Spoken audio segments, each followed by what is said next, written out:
Salut! Aujourd'hui, 5 faits étonnants sur l'ail des ours. C'est parti! L'ail des ours tient son nom de l'observation, selon laquelle les ours, après être sortis de leur hibernation, cherchent ces plantes pour nettoyer leur système digestif et récupérer des nutriments essentiels. Les anciens croyaient que consommer les mêmes aliments que les ours les rendrait aussi forts et résistants que ces animaux.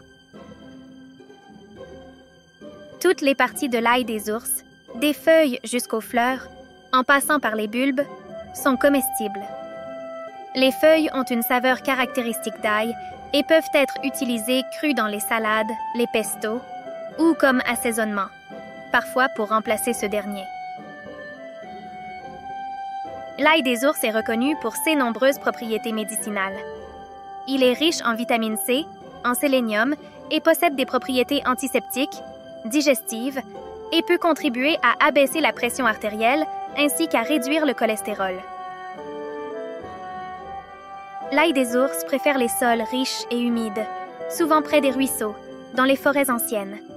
Sa présence indique généralement un écosystème sain et non pollué, car il ne tolère pas les sols contaminés par les pesticides ou les métaux lourds.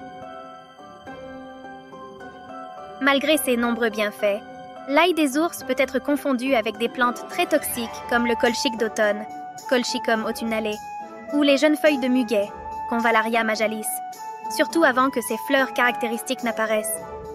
Il est crucial de bien identifier la plante avant de la consommer. L'ail des ours n'est pas seulement apprécié pour sa saveur unique, et ses bienfaits pour la santé, mais il joue aussi un rôle important dans la biodiversité et l'écologie des sous-bois tempérés. En effet, il offre un habitat sûr pour de nombreux insectes pollinisateurs, comme certaines espèces de papillons par exemple.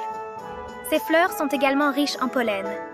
En se décomposant, il apporte une quantité non négligeable de nutriments dans le sol, le protégeant aussi de l'érosion.